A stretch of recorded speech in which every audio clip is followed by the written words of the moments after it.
नमस्कार, मैं रघुनाथ प्रसाद आज चर्चा कर रहा हूं केंद्रीय सचिवालय में लेटरल एंट्री की बड़े पदों पर ज्वाइंट सेक्रेटरी, डिप्टी सेक्रेटरी और डायरेक्टर के रूप में। वर्तमान संसद सत्र में लोकसभा में जनता दल यूनाइटेड के सांसद श्री रामप्रीत मंडल जी के एक प्रश्न के उत्तर में केंद्रीय राज्य मंत्री श्री जितेंद्र सिंह ने उत्तर में बतलाया कि वर्ष 2018 में विशेषज्ञता प्राप्त निजी क्षेत्रों से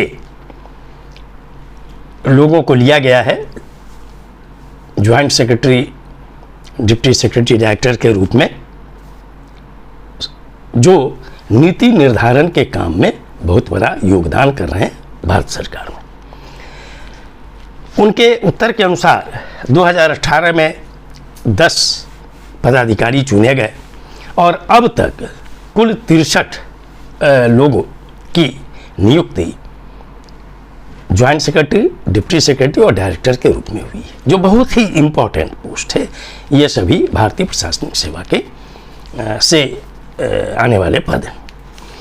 लेटरल एंट्री में अगर लोगों को दिया जा रहा है तो एक तो ये ऐतराज़ निश्चित तौर पर सभी का होगा कि लेटरल एंट्री से कहाँ तक उचित है एंट्री कराना, चूँकि इसके लिए यूपीएससी अखिल भारतीय परीक्षा सिविल सर्विसेज का आयोजित करता है।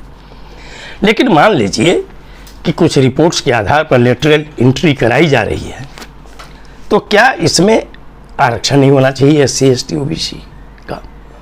मैं समझता हूँ कि प्रत्येक राजनीतिक दल को इस पर चिंतन करना चाहिए और भारत सरकार से पत्राचार करना चाहिए इसे संसद में निश्चित रूप, चूँकि जवाब में माननीय मंत्री जी ने कहा है कि इसमें आरक्षण का नियम लागू नहीं, तो आरक्षण का नियम लागू करने में सरकार को दिक्कत क्या है, ये स्पष्ट करना चाहिए। और मैं समझता हूँ कि एनडीए के जो सहयोगी दल हैं, चाहे वो जनता दल यूनाइटेड हो, जनता दल सेकुलर हो, लोक जनशक्ति पार्टी हो, अपना दल हो, इन लोगों को सोचना चाहिए, राष्ट्रीय लोक दल है, कि क्या लेटरल एंट्री में रिजर्वेशन नहीं होना चाहिए?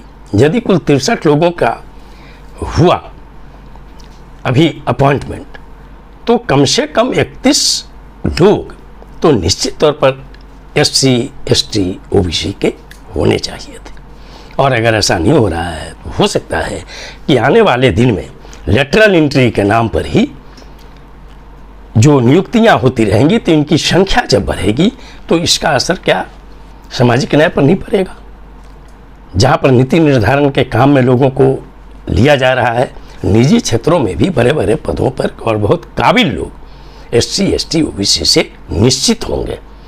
इसलिए मेरा अनुरोध है भारत सरकार से कि लेटरल एंट्री में वही आरक्षण पद्धति लागू की जानी चाहिए जो अन्य केंद्रीय सेवाओं में लागू है।